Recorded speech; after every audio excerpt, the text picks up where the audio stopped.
Hello and welcome to SOTC, State of the Collection. This is episode 1, and this is the show where we discover watch collecting piece by piece. So with this being episode 1, just to give you a kind of backstory really, I'm Joe, and I'm going to be sharing some stories with some watch collectors that I know, and then eventually some that I don't know, and finding some more about them too. Really, the idea behind the show was that a lot of people that I've met through watch collecting, I know about the collection, I know kind of their journey since I've met them, but I didn't really know kind of where they started and the kind of questions that don't come up day to day. So I thought it'd be a good idea to start off with people that I do know, and one of those is our guest this evening. Now, he has his own podcast, and it's he's very, very many episodes in. Unlike us, we're on episode 1, and a bit of a seasoned pro by this point. I think he'd probably disagree. And the significance of me mentioning really was that his podcast was the first one I had the pleasure of guesting on. And since then, I've been able to guest many times on some other podcasts, primarily the Zulu Time podcast run by my good friend Dan at Timely Moments. And yeah, so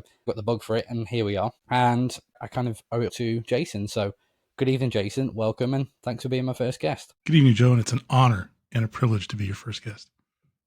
Well, we're going to run through some of your collection. I know that we've slimmed down a fair bit. I was actually talking about this earlier today with some people. It seems to be the natural way of watch collecting is you buy a load and you slim and you slim and you slim and you hone your collection. So I think that's going to be a recurring theme with many people. I don't actually know how many you've got left, but I do know that the ones we've chosen tonight are excellent choices.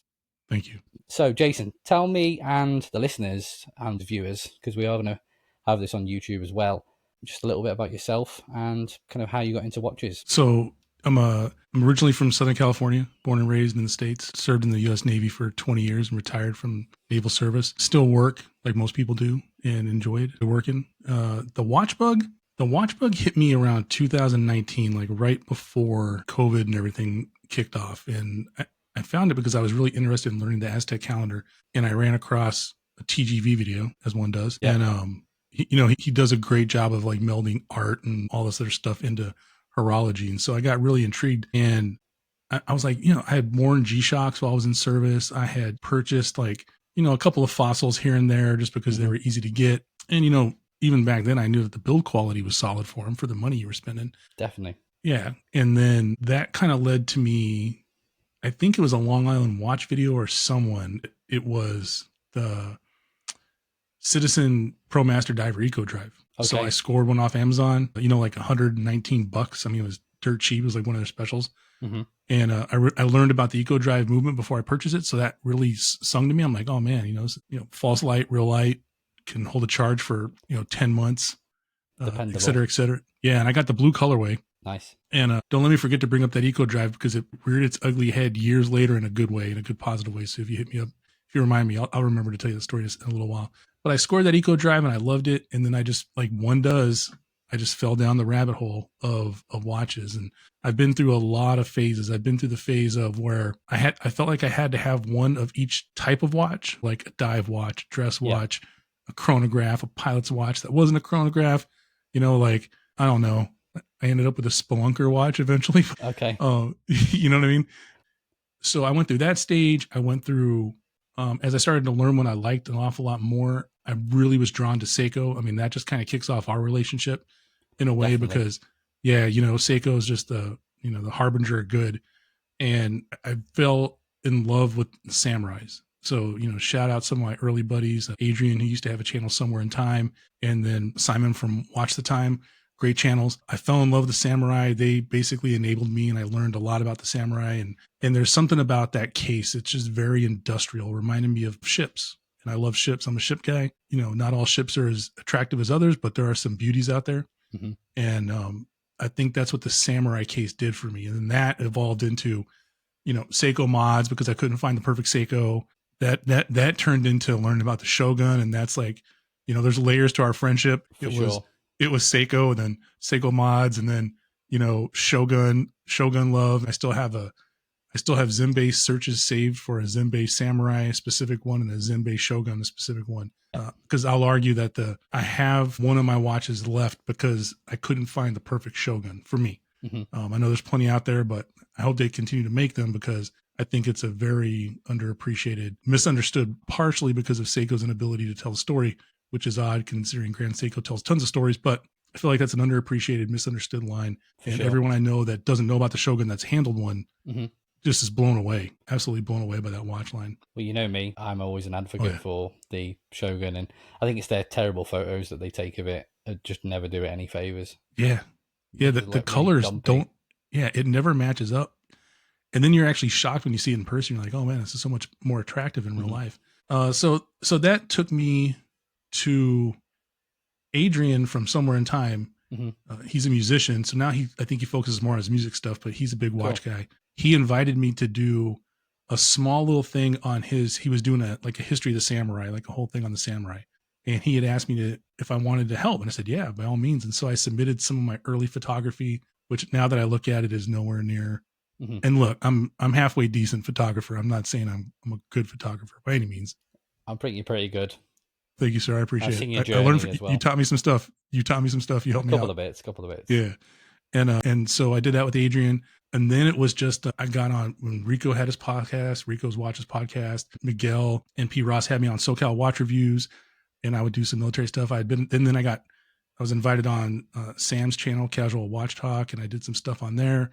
And then eventually it just got to the point to where it was like, and shout out to Miguel. He they say stuff gets lost in text. He's like, why don't you just start a podcast then? But the way I read it was, why don't you just start a podcast then? In reality, he was just going like, hey man, why don't you start a podcast? Yeah. You took it as a real instruction and all. And I was like, is this dude challenging me? Like, is this what's going on? So, but no, shout out to Miguel. He was the catalyst for it. And a bunch of other people told me too. And so one of my favorite things about my podcast is I interview people, but and that's why I'm psyched about your channel, because I really feel like the interviews with, I hate to say regular watch enthusiasts, but just watch enthusiasts who have a day job are by far some of the most interesting interviews, because you get real insight into what drives people to spend this money on this hobby that they don't really have to, right? Like, how much thought do they put into certain things? What do they like about certain pieces? And every time I see one of these or watch one or listen to one, it's like, man, I never considered that, something they'll say, because we're all so different. Right. Definitely.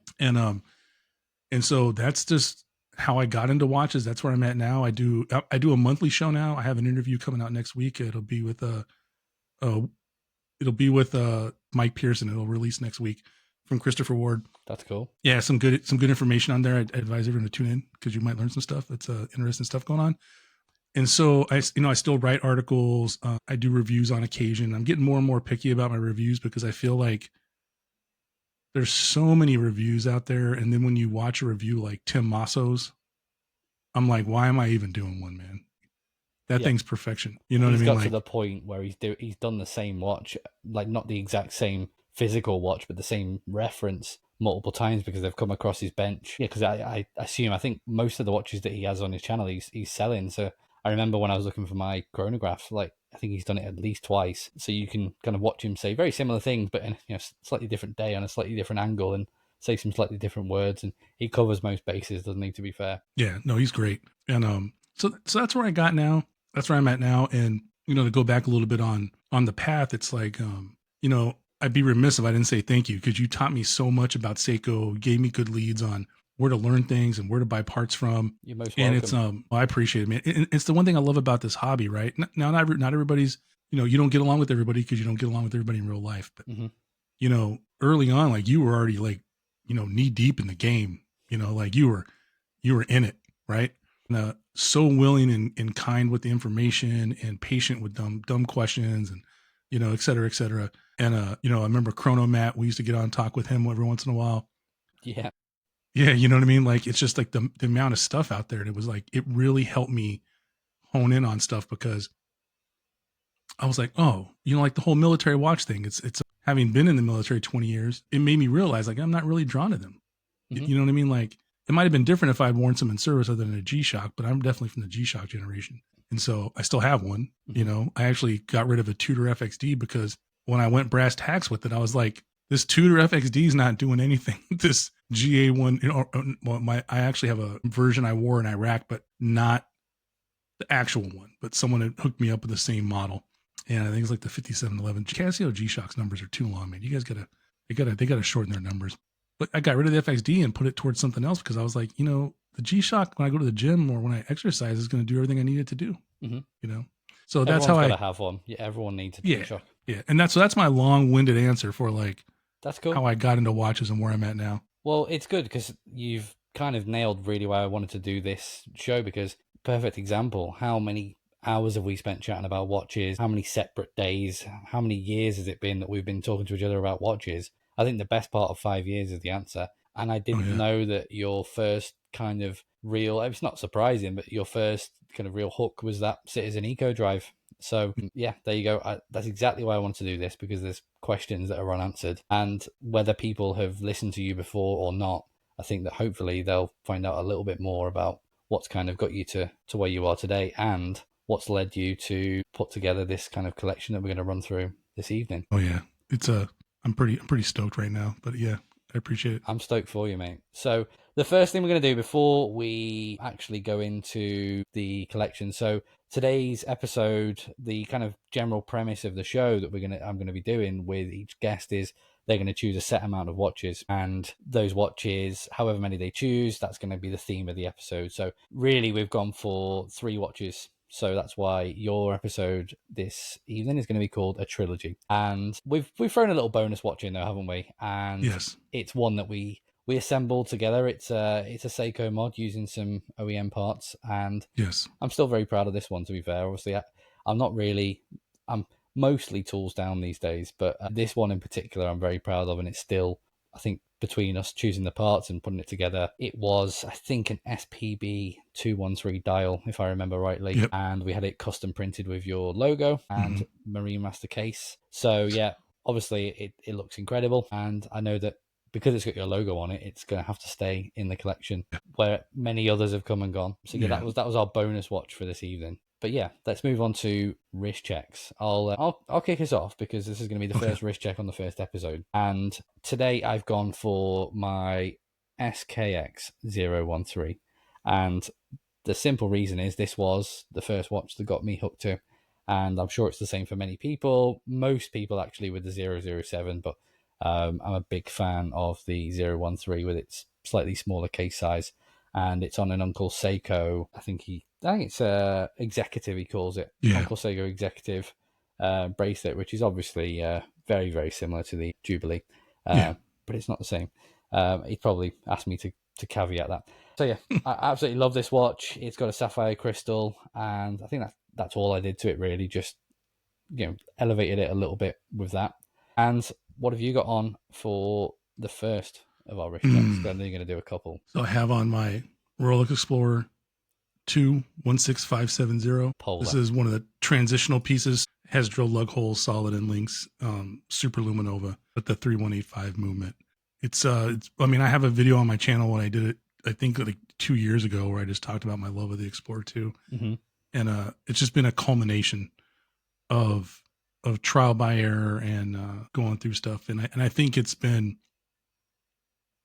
I don't know, this watch is special because when I put it on, I think about all my friends, like all my friends in the hobby who, I've had discussions with, who have, let me either hold their Explorer IIs and try them out, or have pointed out things for me, or have shared links with me, you know what I mean? Like about, hey, here's a good reference, like Bob's, Explorer guide, and, or, hey, if you're interested in something similar, you can try one of these out, 1/10 of the price, which I've actually done. I actually bought the C Stern, which I think is a recreation of a 16550. And so, $100, but I got in and I got out, and I was like, okay, sizes are same, and I understand, I get it, finishing and all that stuff's not the same, but the general wear of it. And for sure. And so, it came down, the other day I was thinking, I've only had this thing for about a month. And so the other day I was thinking, I was like, I really busted my tail for a long time, man. Like most of us, right? I've worked my tail off, and I got in early on how to buy Seikos. This is going to be crazy. Buy Seikos. Yeah. And then find ones that are pretty hard to find, get them for a decent price, and then wear them, enjoy them, get some real context with them, turn around and sell them. And then, sometimes maybe make 10% off that watch, right? Which isn't a whole lot, but over time you add it up. It's guilt-free collecting. Yeah. I'm a big fan of that. Yeah. And then what you do is, and then like, maybe you make some side money doing something or blah, blah, blah, blah, and you roll that into it. So that started turning into like Zens. I've had a Zen 105 UTC. I've had a bunch of Zens. I've avoided the Zen I should have probably always bought, which is the 903. I should just buy that thing down the road because that would be the one. I mean, I ain't trying to spend Navi timer money, but I'll spend some 903 alpha money. But 356 is the one for me, to be fair, I think. But I'm trying to behave at the moment. Yeah, same. I got to just sit and be calm with what I have. But and so those turned into and there were some lessons along the way, like a Mula Gashuta, which I loved, but that was cool. I lost a ton of money on that thing, understandably so. And so I just played the game, man. I got into Omega, I got into Tudor, I got into a bunch of stuff. I knew that it was, if anything, it could be 90 cents on the dollar or it could be $1.15 on the dollar, right? And I know that's not a popular thing to say to people, but I think for me, it was just the most fiscally responsible thing to do. And it actually gave me contextual knowledge about what I was wearing, right? So, as a guy who writes about watches and, talks about watches, I wanted to be able to speak from a contextual knowledge of what I've actually had my hands on, right? And I have no problem with having opinions about stuff that you haven't seen in real life, but there's a way, I've had whole shows about there's a way of doing it, right? Like, oh, that might wear kind of big on someone with a small wrist.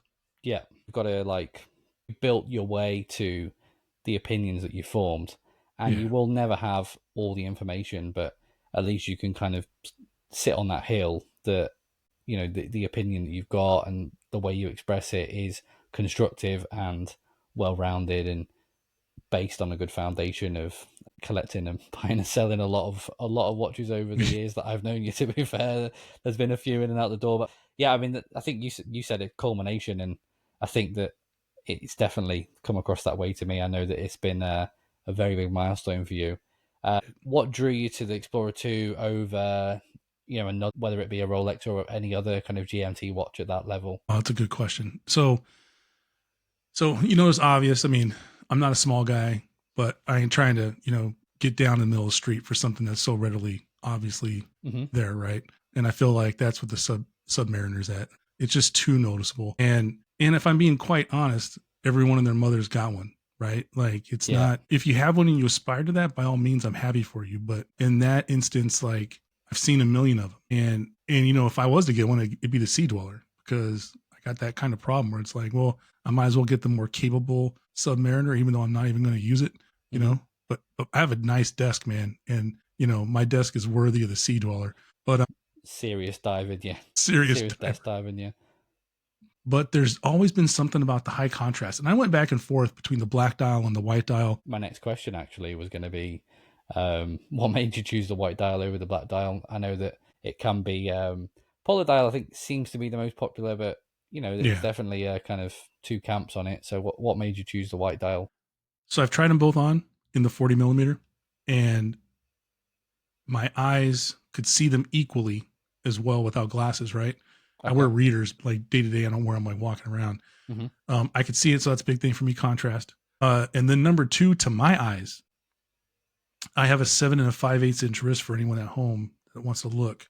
So for me, like I've worn as small as like 38, 39, but I knew at 40 millimeters, the black dial to my eyes will make the watch look smaller than the white dial. So the polar dial for me gives me a sense of the 42 millimeter 216570 without it being 42 millimeters. Right. And that was the big draw to me. And then looking down, I could see the red hand, the GMT hand really well, but there's something I've seen enough of the 16570s. So mine's got the Super Luminova to where, I mean, this one's 25 years old, but that lume is creamy, bro. It's creamy. How's right? the glow? Well, it works. Funny you should ask. Let's see if we can get it to real demonstration time. There we go.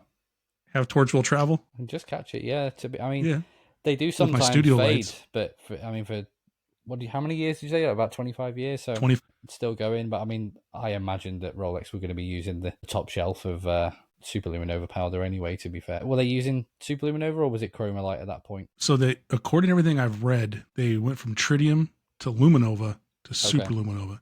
And that's why I like the whole, I think it's like 19 like 97 to like 2001 are these transitional years. Okay. So I don't know if you know Matt from the Spirit of Time podcast, but he has I know of him. Yeah. on Instagram. So Matt has one that has Swiss on the dial, Okay. but it's super luminova Right. because Rolex was just like, yo, we got to get rid of these Swiss dials. Yeah. And they were just wild west in it, right? So I think that's kind of cool that he's got that, right? So, but it also all came down to this. Like, I got this thing for a pretty decent price without box and papers, but verified because it was the most fiscally conservative and smart thing for me to do. For sure. You know, I'll wear it for a year or two, and if I don't dig it, I can always get something else. I don't see that happening. I think the logical thing would be I keep it for a year or two, and I save up on the side, and eventually get into the modern 225670, which 226570. Man, I was probably mathematically dyslexic, but because that one's 40 millimeters as well, but it's got all the modern accoutrements of, you know, the clasp and the micro address and, you know, solid links all the way through, right? And then I just wear that thing until I'm old and I'm dead, and then I kick it off to one of my kids. It's cool. They're a slightly different vibe, aren't they? But obviously, I think it's 6 and 1/2 dozen of the other. But I know that the prices seem to be kind of stabilizing a little bit. You know, you'll be able to get one at a little bit more affordable price, whereas before they were certainly an inflated price. So perhaps by that time, if unless the market goes through the roof again, it'll kind of line up quite well. But yeah, at the same time, I think that the one you've got is pretty perfect, and a lot of people prefer the slightly, you know, the neo vintage references. And I had went back and forth between this and an Explorer. Okay. Back and forth. But you know, you and I have known each other for a while. I'm not a polished guy, not an all polished guy, right? Not a lot of polished guy. It's not me. I'm not small. I'm 6'2", like 255. Like, you know, I don't know how many stone that is, but I know it's a lot of stone. And a few. You know, yeah, you know what I'm saying? So it's like I bump into stuff all the time. Yep. Like, you know, it's just I've never been fortunate to like not walk through stuff and run into things. So I went back and forth, and then I tried them both on, and this, to me, this case and the bracelet and then the crystal, it just wears like a dream. I mean, there's nothing there. And I always wear mine a little loose, but like, you know, if I got to wear a suit, collar, all that stuff, cuffs, this will do whatever. And it really is like a total chameleon. Like if I put another one of my watches does this, which is why I have it. Part of the reason why I have it, but this one does it for a different reason. Like any strap I throw on this thing works. It's good to go. I've tried to find a strap that doesn't work. But there's a challenge. Yeah, I'm pretty sure. I mean, maybe a green crocodile. I don't know, but that probably would work too. You know, in some weird way. Probably would. It'll stop you buying watches. I do think sometimes you buy straps for a little bit, and then it kind of scratches the itch until you've got to go, right, and now I've got to get a new piece. Yeah. And so at the end of the day, I mean, it's going to sound funny, but, you know, especially having been in the military, but I've always been the kind of guy, when I see 100 people walking one direction, my initial thought is, why are they all walking that way? Yep. I may not need to walk that way. Right. And as a firefighter in the Navy, I got taught early on how, like, not to panic and to stop within myself for a second and think. And I do that in my everyday life with almost everything. I just stop for a second and I take in as much information as I can, and I make a decision. And I felt like as I got in here and people were talking about, you know, brands and blah, blah, blah, blah, blah. And then, you know, you can't avoid Rolex. And then when I looked at Rolex's whole line, and there's some silent studs in that line, man, because there's like, what is it? The 1906? I can't even remember what they've called it. Yeah. It's the replacement for the Cellini, I think, isn't it? Yeah. That thing's freaking sweet. Right. But it's cool. But for me, I was trying to get in, right, at a decent price point. For me, you know, I've had them all lined up. I've been to enough watch shows. I'm part of co-founder of a Red Bar group. I've seen them all lined up, and I'm like, this is the attacking midfielder of a watch of Rolex's watch lineup. This thing makes everything else go. They'll say it's a Submariner. The Submariner's a striker. The Submariner's just hanging out, trying to poach goals. And I don't know who the winger would be, but he's definitely not giving the winger any credit. You know what I mean? Like, for doing all the work. So, and that's coming from being a guy who was a defender in American football. So, but anyways, it's been everything I thought it would be, because that's the final part of the equation for me is, you know, seeing them, reading about them, learning about them, you know, being able to handle them at events or at meetups, but wearing something every single day, which I've almost done except for yesterday when I threw on something else that I have over here. It put the final nail in the coffin of why that crown matters. Made it all worth it it. really does. This thing has been, and you got to think from 2000, right? Mm-hmm. Was fine tuned within like an inch of its life, from wear. And I think that's the biggest thing is just wear. Like sometimes I don't even know it's there, but not in a bad way. Mm-hmm. It's like an extension of myself. It's really weird. It's meant to be. Yeah, and that's the final part is how comfortable it is. It's just super comfortable. Do you see it as like a tool watch or a fancy watch or both? I think I know the answer, but you tell me. I wear it as a tool watch. So like if I would go to the gym or something to work out, I'd wear it. Like if we were going to go hiking or something, I'd wear it. Mm-hmm. If we were going to go in a cave, definitely would wear it. Exploring. And that's the last little jokey part about this whole story. When I was a kid, the first game I ever played on my friend's Nintendo was this game called Spelunker, where you went into a cave system. Okay, exploring. Exactly. And when I saw like that Bark and Jack video where he talked about how the Explorer II was made for spelunking, I was like, oh, it's a sign. It's a sign from the gods. Yeah, I need to figure this out. Yeah. Is there anything you'd change about it? Oh yeah. So anyone that knows me knows a no date is the best watch. I know that makes absolutely no sense with the GMT. Mm-hmm. So I'll still die on that hill. A no date GMT. Someone's got to have the cojones to make one. Somehow that makes sense. I'm going back and forth on removing the Cyclops. Okay. I like it, but I've seen people who have removed the Cyclops on these things, and it's a totally different watch. I think if you want like full tool, who's it? Tom Expedition16610 on Instagram, and Tom's a stuntman. He removed the Cyclops on his. I've seen and it. That thing's cool. Sharp, right? It's super sharp. So, really, and then the other thing is, I'm just a sucker for a knurled crown. I know that probably wasn't a thing. I don't know. It might not have been a thing in 2000.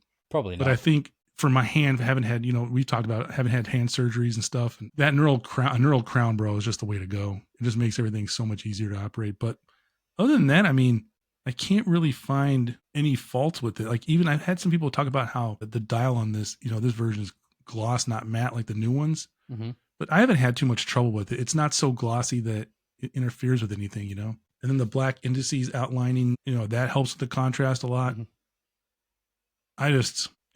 I mean, the no date, the Cyclops, and then maybe a more textured crown. That's cool. Well, we've come in hot really, because obviously this is currently the jewel of your collection, but that's not to say that the next two watches that we're going to discuss are not very special either. So the second one, do you want to introduce it? Yes, it's the Italiano. It is. So this is my Panerai PAM 0177. Cool. I like the strap. Is that a Panerai strap or is it aftermarket? Shout out Artem straps. Nice. It's an Artem sailcloth. It's a gray with purple stitching. And the cool part is like the purple stitching isn't even like there. Purple lining is amazing. I was not expecting that because I'm pretty sure I've seen that strap and when you've posted it on Instagram, but I didn't know that was on the inside.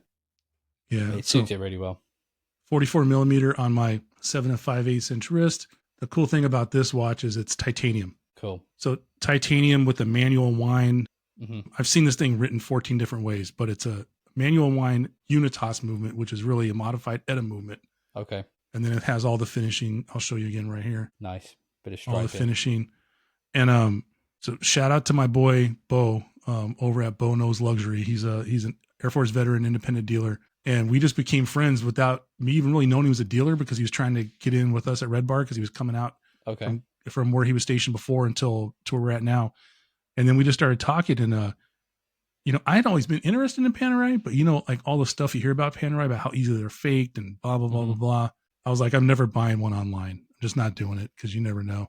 But he is like Panerai knowledgeable. Like this dude knows some Panerai stuff and he has a good network. And so a couple of times we got together, he brought some Panerais for me to look at. Now I'll take it 50-50 that he's just being a good friend and exposing me to Panerai. And then the other is, it's a hybrid situation. You've got to enable your friends, even if you're selling the watches. That's fair. Did you seek out this particular reference or did it just kind of find its way to you? Obviously it does happen. Great question. So I knew if I wanted a Panerai, I wanted a base Luminor, right? Okay. So I knew I wanted a sandwich dial. Mm-hmm. I knew I wanted no date because again, the best watches are no date watches for me. I knew I had to have a small second hand. I don't like Mecha quartz for that reason. Usually they don't have a second hand. I know it's working, but there's just something weird. I just can't, for me, I need to look down at it and see that. Yeah. And then, like we take videos and, I want to do like a real, a loom reel and you actually see the second hand movement. That's cool. You know what I mean? Yeah. So some of it's selfish. But based off of another watch we're going to talk about, I knew I wanted this in titanium because I knew at the size it was. Mm-hmm. I knew at 44 millimeters that this was a beefy boy, and that if I was going to wear it, I needed it to be a little lighter because 44 millimeters of stainless steel, like, definitely. It's you'll feel it. Yeah. And then there'll be like a day where you're having a bad day, and then you're like, oh, I'm going to get rid of this thing. And then 3 months later, you regret it just because, and then where I live at in Virginia, it's hot AF all the time and muggy. So I figured, I'll get titanium, and then I can switch it out with straps and make it as light as possible because it is 15 millimeters thick. But I would argue you barely even notice it. Like you don't even really notice it. But yeah, that's 56-hour power reserve on the manual by movement. I think this is your first Panerai. They do seem to be a bit of a love it or hate it brand. Like, what's your take on that? And do you like that everything they do, or most of the watches they do, or just this one? I appreciate what they do. I don't know if I could ever go like a lot of polished Panerai. Okay. I know people love those, but for me, it's just not going to work. But the radio mirror, is it the ones without the crown guards? I think. Yeah. You can get those in like full polish with a polished. It's like an onion crown. Is that what they call it? Yeah. Yeah. We go way back with the whole. I'm not a big old onion crown guy. Yeah. I love onions. Don't get me wrong, but I don't like onion crowns. You and me both. Yeah. But I've been interested in the submersibles. I've seen those in person. There's some interesting ones. I think if I went a submersible route, it'd be blue, and I'd probably go like gaudy blue at that point. Like I'd want something like fun for summer. And I like industrial, and that's about as industrial AF. I mean, you're not going to get now it's like some weird universe where industry and design perfectly meld every single time. And, even like factories look like pristine chapels of whatever, right? Yep. Because, real industrial is not really all that great. I think that's why I love this piece so much, because with the titanium and the finishing and, the overall color of the metal, like this thing is about as inconspicuous as you can get for a Panerai. I would agree. I think it's subtle when you want it to be, and I've seen you've done quite a few strap combos on it already, and it can, it's always going to be the watch that it is. I think it's, got a certain presence to it, but for sure it looks completely different on that Artem than it did when it was on the black rubber. Yeah, you're spot on with that, because I have this blue Panerai strap right here, OEM strap. That's bright. It's bright, and I think at times a little too bright for the darkness of that dial. Probably. It becomes, for me. It's like one of those characters on a game that hasn't loaded in yet. You haven't unlocked. You've unlocked the strap, but you haven't unlocked the actual watch itself. Yeah. It's I got these cool tires for this car, but it doesn't quite match the car. Because I had a sand beige Artem strap on it the other day. Okay. And I was blown away, man, because it matched so perfectly with the loom. It was just like, wow, this thing's great. And so that's what made me think, like, if I ever get two permanent blue watches, it's between two watches. And I think right now it'd be a Laureato of some kind or a blue submersible from Panerai. Now, if I could find a base Luminor that had a blue dial that was pretty snazzy, because I know there's tons of them out there, I'd have to do my research on that first. But yeah, this thing is just, it's funny. I'm not a small guy. I dress very understated. Like, I literally have like 20 of these shirts, fresh, clean threads. Like, they should sponsor your show. Homer Simpson. Yeah. Same thing, right? And it's because I'm not a small guy. When I find something that fits me, I get a bunch of it at one time. Yeah. So I have it going forward, because it's like, I'm not trying to find, odds and ends that fit me. I'm the same. I think. Yeah, it's crazy. Maybe it goes hand in hand with watch collecting. You just kind of collect. I'm the same with shoes. As soon as I get like a pair of trainers that I know they wear nice and they're not going to fall apart after 5 minutes, and it's like, right, let's buy 10 pairs and I'll wear them for the next decade.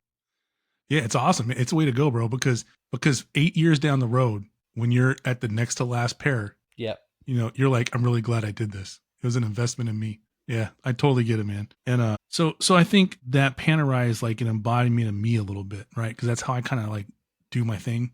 I try to be understated. My show saying is that you make the watch doesn't make you, but people don't realize that's because I'm the show. Like, I'll be honest about it. I'm the show. My clothes aren't the show. My car's not the show. I'm the show. I think to get ahead in life, you have to do a little bit of self-promotion and, pat yourself on the back occasionally, because the rest of the world's not lining up to pat you on the back. If you're waiting for that, you're going to be waiting a long time. So every once in a while, you have to sit there and get yourself up to go, if that makes any sense. No, it does. I think that the impression I've got, and maybe you correct me if I'm wrong, is that I mean, maybe particularly in the third watch that we'll talk about in a minute, obviously there's something about it that's a little bit kind of fancy, and probably the same with the Rolex. And despite the Panerai being a luxury watch, I would say fancy's not the word I would use to describe it. In a dangerous situation. It's industrial. I'm going to wrap that thing around my knuckle, bro, and we're going to go to town because that thing, and as a result, is a slab. It means it's grounded and it kind of fits with your normal self, day-to-day self, and slots right into the everyday. So I like that about it. Has there been anything that's kind of surprised you now you've like owned a Panerai, since obviously before when you just kind of looked at them on Instagram all day? Yeah, so it's a great question because Bo knows a lot about Panerai and he's taught me a lot and gave me some stuff to read. And so this is from a time period where Panerai was just like really, they were pumping up the MSRPs, but they were giving you a lot of stuff in the watch, right? Okay. And then they went to a period where they were keeping the MSRPs high, but weren't doing as much cool stuff like exhibition case backs and all the finishing on the watch in the movements. I'm just shocked by how well finished this thing is. It's nuts. It's just nuts. And then I used to think that sandwich dials were just simple little things. And, like for this thing to be as old as it is, I think it's like a 2007 or 6. I think it is, because it's just nuts. It's just nuts, man. That lume dial, like when you hit I know it's hard with my show lights here, but see if I can get it for you. They sandwich a lot of lume in there. I mean, straight away it's lit up. I mean, look at that. Like a torch. Yeah, definitely. I don't that's with know studio lights on. How much lume they throw in those sandwich dials, but it seems like they're not short on it. I'm not sure if it's just where the numerals are and it's kind of cut out, or is it a whole plate of lume? Oh, no, it's a whole plate. It's a whole disc. Yeah. And from everything that I've read, it's a whole disc. And I don't know if it's like a solid lume disc or like, because it's kind of hard to find that information on there. Because people have asked me before, is it a sausage dial or a sandwich dial? Like, no, it's a sandwich dial. I really wanted that. And I'm going to do a state of the collection article. I was actually working on it. So I'm going to get some really, sweet macro that sandwich dial loomed up. I look forward to seeing it. I mean, the iconic part of a lot of, not all of them, but a lot of these Panerai references is that distinctive crown guard. And, is it as robust as it looks to use it? Is it kind of a pleasure to use? Oh, it's cash money, bro. Let me tell you something. I'll tell you why. Because the way you operate it is you just open it up, right? Yeah. And it automatically goes to the first position. So you just wind it. See? Yeah. So I can wind it. And then when you push it back, it goes back in. And then you can move the time if you need to. But then again, since it's a no date, like there's no such thing as 1300. It's just, yeah, man, it's a joy. And winding that thing. And see, that's the thing. I think like go back to like my first one being an Eco Drive. I think that's something I've learned about myself too, is that I want some interaction with the watch, some mechanical interaction with the watch. And I feel like that's just kind of like the soul of the watch, because each one of these winds so differently when you want to wind it. Panerai, I have to wind it. Yeah, but you get that connection to it. I mean, not every day, like, an ST19 is like every other day, I think, isn't it? But is it 5-day power reserve on that? I think it is, but it's just good to go. You can wind it once a week. And would you say that people have kind of noticed it, or is it kind of an under the radar watch, even though, because it's hard because it's quite big, but at the same time, it's funny. I said before, it's not that kind of shiny, I suppose. The only person that's ever noticed it was this merchant marine on a ship I was on. Okay, that's cool. I had to go on a ship for something, and this guy's like, "Excuse me, sir, is that a Panerai?" I'm like, "Oh yeah, it's base luminor. You want to see it?" He's like, "Oh man, it's great." And he had on, what did he have on? I think he had on a Planet Ocean. Cool. And it was beat to hell but the guy is like a merchant marine, like a real one. Him and I just talked about it. I let him hold it. We're in there and he's like, "Man, this is great." I'm like, "Oh yeah." He's like, "Which one is this?" I'm like, 0177, like titanium, blah, blah. And he's like, "Oh man, I've always wanted to see one of these." And I slid him a red bar card, but he never reached out. But the watch homies get it. They all get it. Right? They all get it. They're like, okay. I think it's been described to me before as like they're the kind of watches you pay no attention to, and then suddenly it's like they are on your radar and you want one. It goes from I don't get it to okay, I get it now and I need one very, very quickly. There's no transition period. I'd probably say the same, to be fair. I never really used to understand it, and then one day I would just like was looking at, I can't remember which one it was. I quite like the chronographs, to be honest, even though they're huge. And then I was just like, right, okay, I definitely would have one of those. I don't think it's going to happen anytime soon, but you always got your mental shortlist, haven't you? And Panerai are definitely on it. But more my kind of style is watch number 3. So this one, a particular favorite of mine, and one this would 100% find its way into my box one day is the SBGA231 from Grand Seiko. And it is their spring drive diver, isn't it? In titanium, I believe, again. Titanium. That's cool. Oh, man. So this is first culmination of... It's the Seiko journey peaked here. Yeah, and I would say it's a second, because it's the ultimate expression of what I appreciate about Seiko. And I had a previous Seiko diver, the SBGX335, yep, which was the 9F6 quartz movement, right? I love that thing. It was great, but super big, over time, super heavy. It's since gone to a good home. I sold it to get this. And then I know actually a Marine in his wrist, shout out Marine in his wrist on Instagram. It went to, he ended up getting it because he reached out to me. He's like, hey, do you know anyone's got 335s? I'm like, it's funny you mentioned that. I just sold mine or traded it in towards this 231. And so he actually has my 335. Okay, that's good. It's good to know where they end up. Yeah, it's with a good home and he loves it. And this just goes back to our early interactions of just Seiko and doing different mods. I mean, full disclosure, like you've done wonderful mods for my wife, you've done mods for me. We have a mil spec mod we're trying to get right because there's people who are like, man, you can't do that Seiko now, blah, blah. And kind of thing. And yeah, you know what I mean. And hey, listen, that thing, bro, that dial, the work you did should be in a modder Hall of Fame. If there is a Seiko modder Hall of Fame, that loom should be in the freaking Hall of Fame. That stuff is fantastic. That was the one I baked in the oven, didn't I, to give it that kind of aged effect. I enjoyed doing those, actually. I didn't do too many of them, but it was the first time I've ever combined messing around with watches and the oven and coffee grounds. It was. I enjoyed how they come out, but I think this one, we were probably talking about these spring drive divers back in the day when we were still, neither of us had a GS, and we were both talking about, Samurais and SKXs, which are amazing watches in their own right. But then, we were sending this through and both like, open mouthed at how cool they were. And then now you've ended up with one. They do a few similar references, and they're all kind of the diver line. And obviously they've now moved on to the Evolution 9 references, but from this specific shape, you could get them in high beat as well. You could get it in spring drive in steel and spring drive in titanium. What kind of drew you to the 231? Because I know it wasn't an accidental choice. Yep. Good question. So the two I was looking at was the 463 and the 231. Okay. The only differences are 263 doesn't have a loom pip at 3. Right. 63 has a loom pip at 3. Okay. And then I have 3 minute indicators on the bezel where the 463 has 4. Interesting. So there's that's literally it. I probably wouldn't have even noticed those myself, to be fair, but I know you've done your homework. That's literally it, right? And so shout out Bo. Bo has made my, I'm telling you, man, like if there's a coach of the triangle offense, this guy is the coach of the Trinity collection, right? Good enabling. I like it. Shout out to Bo. Oh yeah. Always enable your friends. So the reason I went for the 231 or the 463, the 231 is what he found. And so that was actually really interesting because this is from, I can't remember what year this is from, but I bought the old SBGX 335. That is what I would say is probably my first ever luxury piece that I purchased. Cool. The first one, when I pulled the trigger, I was like, holy crap, I just did that. You know what I mean? Got it off of Crown and Caliber. It's a big watch, wasn't it? It was quite a big, yes, big boy piece, if I remember. Yeah, it was. Are they like? I mean, there must be more than 45 mil. I think I think it was like 44. Okay, but it's just a slab. It's like if a samurai got on a serious like workout program and then worked out with the Russian boxer from Rocky IV.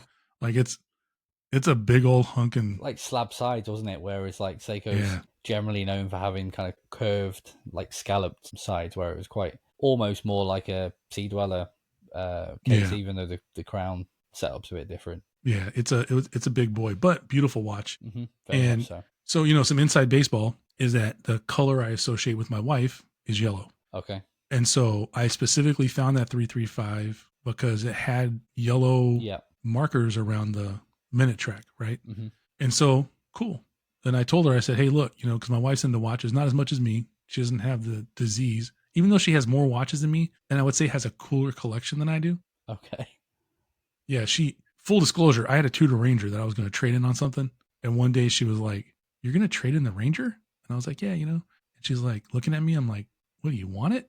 She's like, yes, please. I'm like, okay. And she's like, hey, could you get a Forstner oyster bracelet for it? Sure, babe. Sure. I'll get you the Forstner oyster bracelet. You say she's not hugged, but it sounds like she's in denial. Yeah. And she good taste though. She has a great collection. Fantastic. And she wears that Ranger all the time, man. Rocks it. That's It's ace. great, man. She wears it hiking, all kinds of stuff. But so that's the color I associate with her. And I told her, I said, hey, I'll never get rid of this 335. Mm-hmm. Not that she ever asked. This is me offering this information up where I'm like, I'm never going to get rid of it unless it's for a 231 or a 463.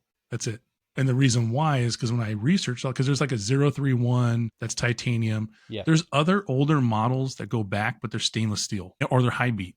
And I knew I wanted spring drive. Different feel, I think. And titanium. The steel versus the titanium. I've tried a few back-to-back of the steel and the titanium GSs, and that it is a completely different vibe. And titanium is not for everybody, but if you like it, then just like the Shogun, then it's a very, very good daily wear as well, isn't it? Yeah. And I'll tell you, like, it's, when you overlay the pictures, they might be able to see it. If anything, let me know. I'll send you some more pictures, but there's a gunmetal effect about the way that Seiko does this high intensity titanium. Yes. So it's like that. It's almost like you got a DLC coating without a DLC coating. Mm-hmm. And I don't like DLC coating because you can always tell it's a coating. You can't polish it. Yeah, and I know it's a process, but it's not a metallurgy process from the, Yep. It's something on the metal and not the metal itself, right? And there's a difference there. And so for me, but the big stickler about all this was that it had the gold Grand Seiko and the gold GS. And that's the yellow I needed to represent my wife. And so for me, I wanted, because I've had, like, for example, I've had a 2500 Planet Ocean. I've had an 8000 series Planet Ocean. Yeah. I've experienced the coaxial escapement. I felt like that was really important for me. I have a George Daniels book back here that you can't see. I wanted that little bit of history on my wrist, right? Omega's problem is they have so many SKUs, I can wear them and get rid of them and I'll always get another one if I want one. So it's like, they're not hard to find. The spring drive movement. Something special, isn't it? Yeah. And I've done, like, you can look at my Instagram reels. I've captured that sweep, and that sweep's like no other, it's like butter. People don't, even though there's like probably 100 videos on YouTube about how it works, people still don't quite understand that it's not just the smoothest tick ever, and that I likened it the other day. I was trying to explain. It is unfortunately, or fortunately, depends what. Some people would say it's a talking point, and some people would say, well, it's the kind you've always got to explain it. But it's definitely, it can be an explaining watch, and an explaining movement in particular. And I was saying it's like a tire rolling down a hill. It's just continuously moving forward, and then obviously the quartz kind of comes in and slows it down with a kind of hands-off approach with those magnets. But it's very much like a wheel rolling down a hill, and that kind of helped the person that I was explaining it to understand a bit more that it's not like a pendulum going back and forward like your traditional piece, but you do have to find yourself like, here, watch this video of the trisynchro regulator. But that's what it's all about, isn't it? These kind of nerdy things that we can obsess over. Finishing wise, I mean, I imagine it is absolutely impeccable. Yeah. What's your take on that compared to other watches? I know you've obviously handled lots of watches at this level now. Yeah, and I'll see if I can get up in front of the camera for you so people can see, but like, I mean, you can see it's obviously that there's quite a few different surfaces and different finishes all kind of stacked up against each other. So as you're kind of rotating it, it's just picking up the light. Yeah. And so to me, the finishing is top notch. And then I think if there were some things, but I mean, I understand how working with titanium is a little difficult. Mm-hmm. I get it. Seiko's caught a lot of heat for their clasp and bracelets and all stuff. I would say the bracelet's fine. I would say the clasp, I like the clasp. I like this, there's a stamped GS on there. A little bit of texture difference around the GS, like part of it's brushed. It's got the cool ratchet. Okay. Micro adjust. The Marine Master style. Yep. And you're talking to a guy who owned the OG Marine Master for a while. You did. Right. I mean, now that I think about it, man, I've been on a Seiko journey, but literally from the bottom to the top, I would say is a fair. Yeah. I just need to get a Creedor of some kind. But I want one of those too. Yeah. They're on eBay, man. We can find them. We'll get one each. We'll get matching ones. No, I like swap them out. I imagine if it's anything like the ones I've handled, the links, each individual link on the bracelet has a bit of movement within it, and they do that, I think, to make it more comfortable. So the links actually have their own flex. So even if you take one link and take it out of the watch, you can actually move that link backwards and forwards. So that kind of gives people the impression that they might be a little bit rattly compared to like the Oyster bracelet. And obviously the Oyster bracelet is. But this one does it too, though.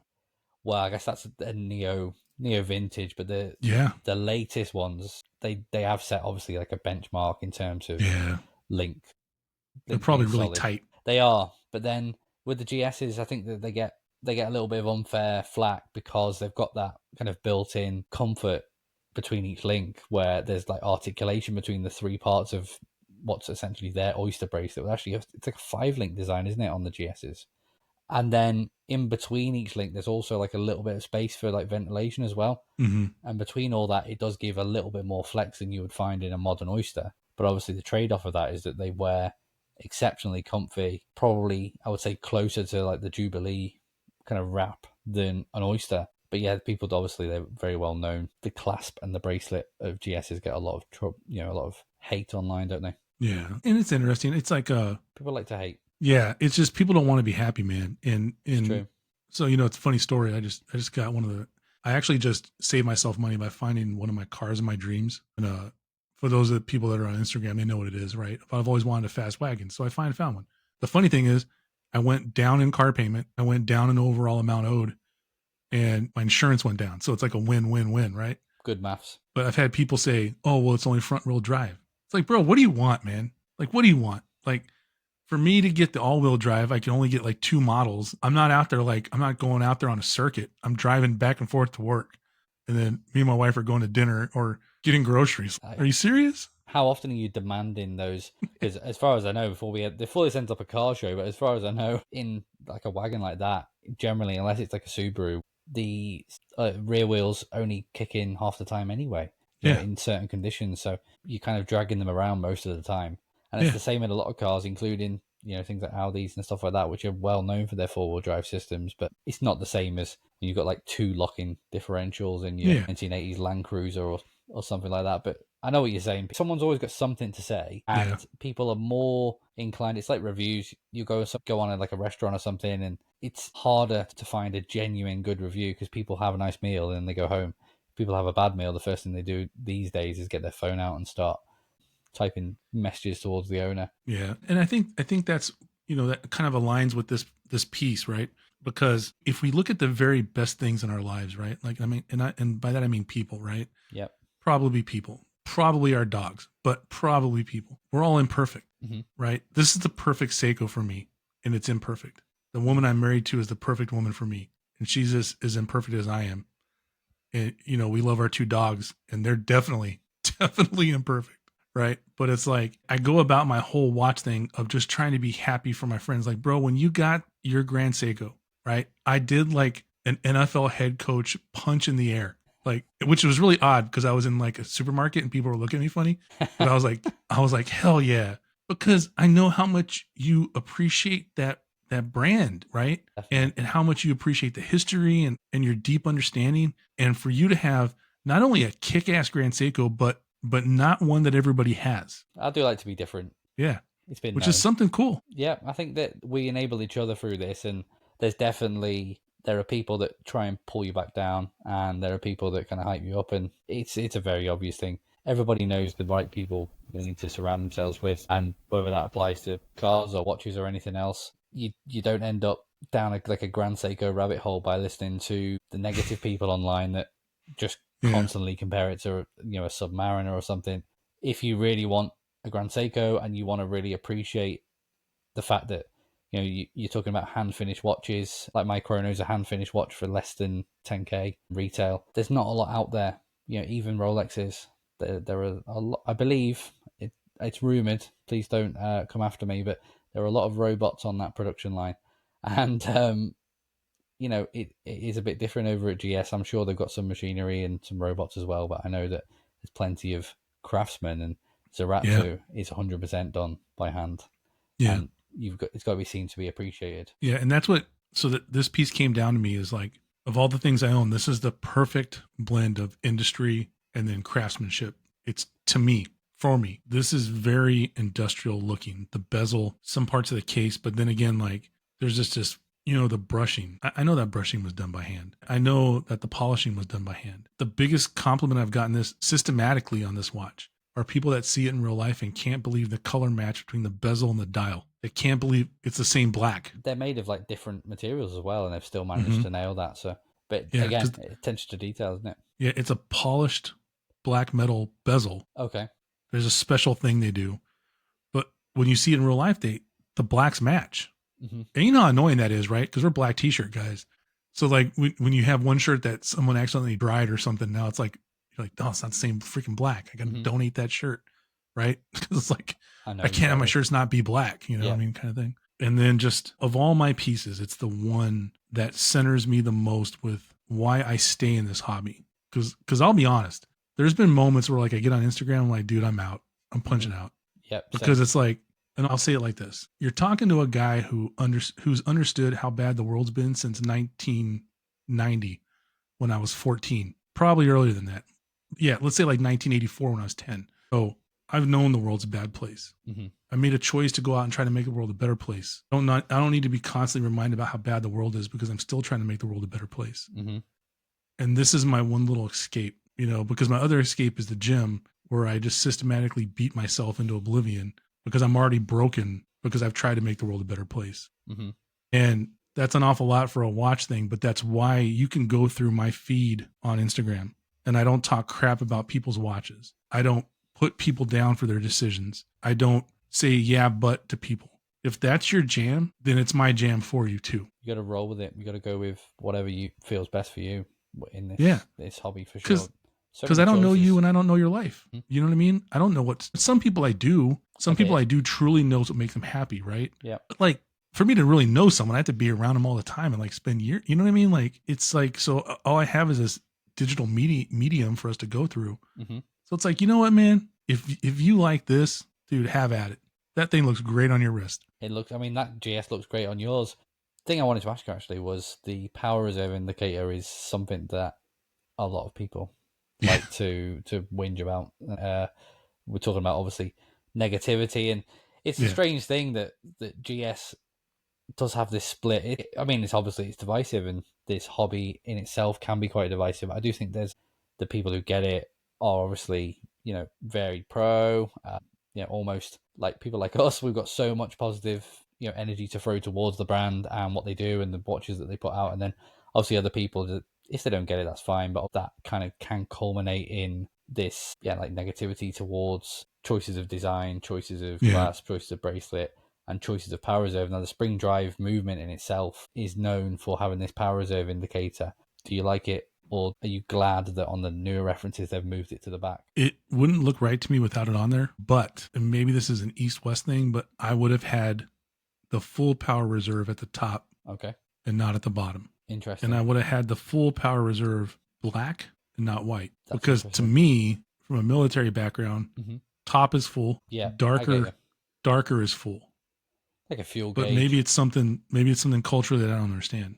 I think that'll be it. And I think that's the placement of it, because on most of those, especially the earlier references, it sat around that kind of 7-8 o'clock part of the dial. But I think it's wonderful and I think it's cool, but it's what makes Grand Seiko the Grand Seiko that it is. Been around, it's been on the dial for a long time, and yes, they've moved it to the back, but I think that most of the references where it's now sitting on the back are watches with, you know, very heavy dial textures. So cutting into the waves of a dial or something like that to kind of etch out this power reserve indicator is not always preferential on those particular references. But even like the snowflake, how sharp it's cut into the snow, it almost looks like a snow angel or something like that, the power reserve indicator itself. So well, that's a good thing. I never thought about that. You're right. I like it. Yeah, and obviously it's divided into days, isn't it? So I think they're all 72 hours as a minimum, and they've divided it into, you know, 1, 2, 3 day blocks. So I like that about it as well. Yeah, I would tell anybody, like, because I had owned the SBGN0027. Okay. Which was the monochromatic cousin to this. Yep. And that was one of the things that made me realize, okay, I could do a GMT with a fixed bezel. That's that was an 9F6 quartz. Popular watch, isn't it? It's because it's like the very popular go anywhere, do anything reference. It always kind of tops those lists. Yeah, and I tell people all the time, if you want to get it on Grand Seiko, that thing's freaking sweet. Yeah. That thing is beautiful. And then I tell you, and then there's like a blue version with red accents. That's cool. There's a green. The green one's really cool with like orange accents. Yep. I went the full monochromatic. Cool. And the full monochromatic will make sense in a minute. Well, it's the green one I haven't seen on many feeds, to be fair. The most popular one seems to be the blue with the red and the black with the red. So Yeah. the monochrome one was actually a nice change on those references. But like you say, that you know that you can set and forget. It's going to keep, I think, less than 10 plus minus 10 per year or something ridiculous like that. You've got the jump hour so that you can independently set the hour hand. Very popular reference, and for good reason. But I do think the spring drive for me is the one as well.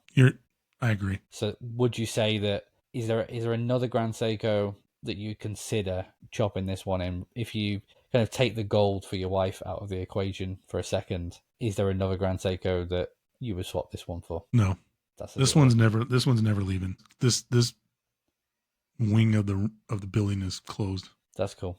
I love it. Yeah. Great choice. Well, to kind of close us out, really, there's your 3 watches. There's the trilogy for this evening. But just wanted to kind of find out, really, do you know or do you have an idea of where your collection's heading? Great question. So it's going to stay here for a while. If I can't be pleased with this, if I can't be satisfied with this for a period of time, the problem's with me and not with the watches. I own 3 watches. I think anybody would be happy to own one of them. Think short of a little pop of color, which I can do with the straps that we talked about earlier. Every single day, whatever watch I wear, I'm happy to pick up. And I'm not like, I don't ever get paralyzed by choice, but sometimes I'm like, man, I got too many freaking watches. Like, which one am I going to wear? Right. I've been there. Yeah. And when I'm not wearing the other 2, I feel kind of bad for not wearing the other 2. I'm like, oh man, I understand double wristing if you have 6 watches. I don't understand double wristing if you have 200, but that's maybe my lack of ability to do math properly.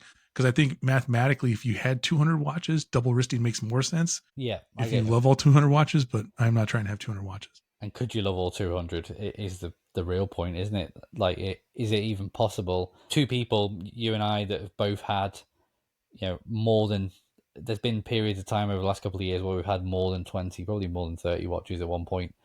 You can't even wear them all in a week then. You can't even, at one point, I couldn't even wear all mine in a month. And then, if you're not even wearing it once a month, should it even be in the box? Yeah. And those are all things I ask myself, when I went down this road, because it's like, if I'm not wearing it, what's it doing here?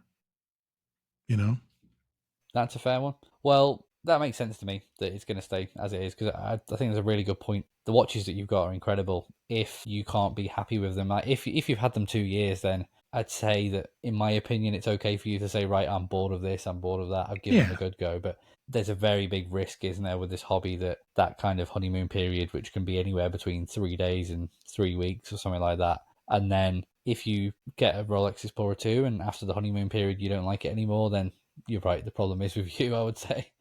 After 2 years, maybe, you've got your eyes on other things. It happens. Same with cars. But yeah I think after, a good stint is needed to enjoy them and make the most of them. What would you do differently if you could start collecting from the beginning? Would you still build your way through? Would you still Great question. lose money here and there and things by just buying random watches? Is that part of the process? Or would you, knowing the knowledge that you had now, would you do anything differently? I would join a watch enthusiast group much sooner. That's cool. I would give myself access to watches in an environment where I'm not being pressured to buy. Nice. Or I'm not being sold to, or I'm hearing the opinions of people who actually own them and getting what I call, actionable intelligence from those people. Right. Good answer. And then if I found something that I knew that I really wanted to try, I would understand the difference. And I know people don't like the resale statement, but it's a true thing. There are watches you're going to get 50 cents on the dollar for if you try to sell them again.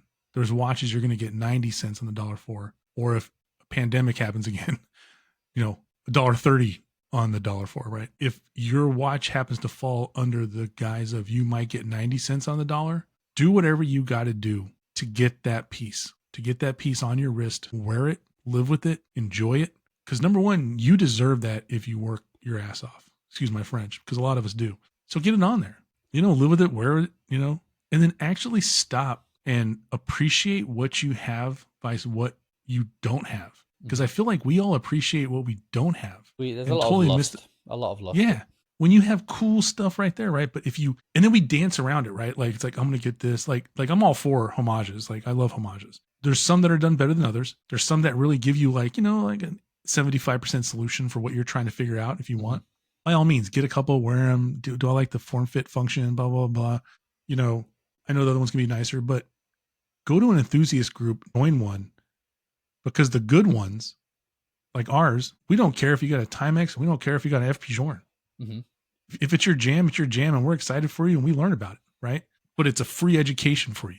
It's a free education, tactile education to touch those watches and get your hands on them. But if you end up running across a piece that you really want, then move hell and high water to get that piece for yourself. You deserve to be able to wear it. You deserve to be able to understand it and learn about it as you go. And then, if it's X amount of dollars, then it's X amount of dollars. But it's like, it's a goal like anything else. Because I've had people tell me, well, it must be nice to have expensive watches. It's like, no, I've worked my ass off to get here, man.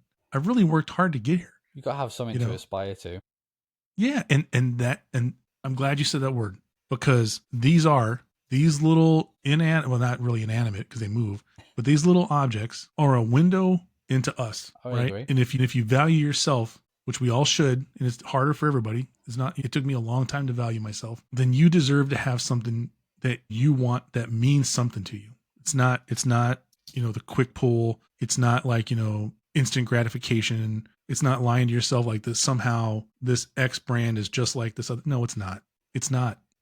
There's brands that people say, well, it's just like Seiko. It's not just like Seiko.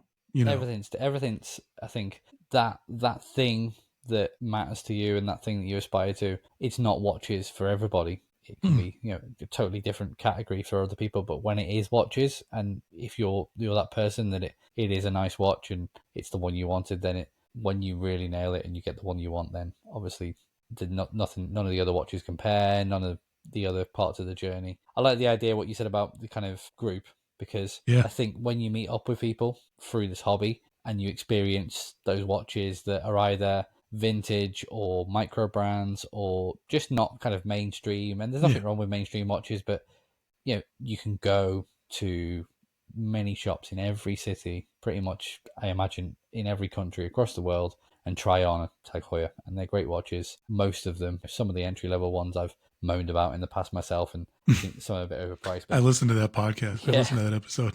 But let's take a great watch, but you can try one anywhere. But when you walk into a meet or you meet up with somebody that you've kind of met through watch Instagram or something, and you're trying on something like a Vertex or these kind of watches that you're not going to find on the high street, and great brand. Yeah, well, they are, and you're just looking at photos of them all day long, and you get to try one on, and where else are you going to do that? Where else are you going to try on a watch like that? So, and you're going to get real data, man. You're going to get real data, tactile, and then it's like anything else, right? Like we always say it, like you said earlier, like you surround yourself with the people that I don't want a bunch of yes people around me. I just want positive people around me. I ain't got time.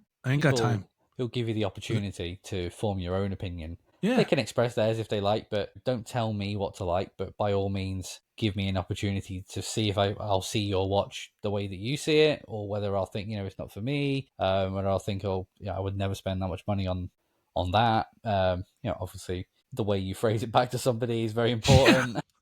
But, dude, people are crazy, man. People I'll tell you what, man. So before, this was like a 10% catalyst for forming Red Bar Virginia Beach with my buddy Chris. Shout out Chris, Poppin' Crowns, and my wife Avery, who was the third official member. I went to a meetup in a major metropolitan area. I'm not going to name names, and I had my 335 there. I'm proud of that watch. I'm proud of the work I did to get that watch and research, etc. And there was one guy there who, like, under his breath, because he knew what he was doing, he didn't say it loud. He said it under his breath only to me. He's like, oh, it doesn't look like the second hand's hitting the second markers every single time, right? And I looked at him like, they're hitting it every single time. He's like, oh, it doesn't look like it to me. And so me being the diplomatic dude that I am, I let it go. Now, if we had been on a ship and it had been when I was in uniform, I would have blew this dude up. Well, but what's he adding? What's he adding to the conversation, and what's he adding by? It's one thing saying, it's not for me. It's wearing too big on my wrist. I don't really like the case shape, but trying to kind of point out specific what would be like a QC. You didn't show it to him to have a QC analysis, and exactly. Yeah, and he's going for the one thing that Grand Seiko kind of praises. He's going after that one thing to kind of like systematically undermine what it is that you like about your piece, right? Mm-hmm. But I let it go But what I did was I never went back to one of those groups meetups. Okay. And then when me and Chris founded Red Bar and we had conversations, our rule number one is don't be a D word that represents the male genitalia, right? Yep. So that's our rule number one. And that's Red Bar HQ's rule number one is don't be a you know what. Because if you crap on what someone likes early, because we're all in different stages of this hobby, you really can't ruin it for them. And why the hell would you do that? You're not in this for the enjoyment of it. If I agree. Like, bro, I'm gonna tell you something. I really wish I could have been there. This is what kills me about having friends all over the world now, essentially. I wish we lived down the street from each other, man, because I would have loved you to have been able to text me like, bro, it came in the mail. And I would have been like, I'm on my bike right now, man. I'm bringing my pocket knife to yeah, you know what I'm saying? I would have been like on my together, beach cruiser or something, like just cruising down the road, right? And then like we'd have been two dorks out there on the driveway or something like that, cutting it open. And because to have been able to see the look on your face when you pulled it out of the box and put it on, that's it, man. That's the jam. That's the squeeze. That's a juice, right? And it's like, if you're not in it for that, I don't understand what the hell you're doing in this hobby if you're not in it for that. I think there are plenty of people that are in it for, kind of either impressing others or trying to be like others, and that's fine. Yeah, if that's how they want to express themselves, that's how they want to collect. And I'm sure there'll be people that I talk to on this show that kind of lean more towards that side than not. But I think we're pretty aligned, and you and I, that we buy what you like, and that's what I always say: buy what you like. Don't really worry about other people's opinions on it because they don't have to wear it. And that's the most important thing, isn't it? No, 100% true. Did you want to do this last little special piece, or are we going too long? No, we've always got time. We mentioned it earlier, but this is the watch rolling. That's what we called it, isn't it? I gotta tuck in the NATO, or else someone's gonna say something about There's there we go. Another divisive part of watch collecting, the NATO straps, the whole other thing. So yeah, it still looks fresh since the day that we built it. I think it was a Tokai Lab case with a DLW watches crystal, if I might remember correctly. Marine Master hands. Yes. Modern 6.2 mass dial with your logo. Shogun bezel. Shogun style bezel. The logo was like pad printed onto the dial, which was obviously a bit of a nerve-wracking thing because it's a pretty rare dial from a pretty rare watch, and you had your logo pad printed right in the middle of it, so it's a good job that they got that right. And then your logo engraved on the back by Seiko Crown, which was cool as well. Oh yeah, great stuff. I push everybody that way. I tell them, these guys are great. Well, I don't get to tinker as much with watches as I used to be fair. Mainly just so busy with normal work and, kids and things like that. But it's still something I enjoy doing from time to time, and something I'm glad that I did because it makes me appreciate like what goes into watches. I didn't make that case, but assembling it together and working out how it's constructed and how all the bits fit together, and what makes the bezel turn nicely and what makes it turn a bit sloppily, and all these things, it helps you appreciate when you pick up a factory watch and everything's absolutely tight as anything on it. Then you realize that somebody made it with great precision and actually took some care to make sure the gaskets were seated correctly and all these things. I appreciate that. So would you say anything else that you would advise watch collectors as kind of the last question for you, really? I would just say, I think the greatest balancing point between the money part, right? Because the money part is always, it's a real thing. You know what I mean? It's a real thing. They're not free. Nope, they're not free. And there's always a concern, I think, where you're not going to get what you think you should get for the price that you're considering, right? Mm-hmm. And even like $500 is a lot of money. It is. So I would say balance that out with who you know and what you learn, because that stuff's almost always free. I like right? it. Who you know, who you trust, how willing are they to give up information for you? Real sources, right? This is like college or whatever, investigative journalism. Real research. And do your homework. And then put yourself in the place where the watches are and ask hard questions. I like it. And then after that, I think you're gravy, because it's like, just because it might take you 2 or 3 years to get something, I'm going to tell you right now, the feeling of pulling it out of the box and putting it on your wrist, you forget all the work you did to get there in that moment. You don't forget it because it could be like a symbolism of what you did, but all that pain and BS, just like kind of washes away. It's that moment starts when you open the box. And then, no, I agree. I think that's really good advice, because we're talking about watch collecting on this show. Yeah. And I think that if you're already collecting, you've just listened to us two talking, then hopefully you'll have appreciated some things that you can kind of relate to. If you're new to collecting, hopefully hearing Jason and I gush about watch collecting after we're, a fair few years into it, is enough to enable you to go out and buy that next piece, because just go and get it. Yeah. Jason, thank you so much for coming on episode 1. Hopefully I'll get you on again, because there will be more to talk about, I'm sure. Tell people, where can they find you? Where can they find your podcast? It's a really good listen. Well, thank you. So I have the Watch Rolling podcast. It's on YouTube and it's everywhere you find podcasts. And then I also have watchrolling.com, which is my blog. And on there's watch reviews, general watch articles. And then there's some veteran resources. If you're a veteran from the United States, there's some veteran resources on there too. Stuff that I find it interesting. I have a whole page for that. You can look at it. And then I'm at Watch Rolling on Instagram. Hit me up, drop me. I have a private account because I had way too many bots going on. So just, send me a follow. If you have a picture and actual post, I will add you. If you have no picture and you've never posted anything, I know it's you, North Korea, and I'm not adding you. So stop. They're still after you, mate. Well, listen, thank you very much. I'll put all those links in the description. Yeah. Until next time. Thank you.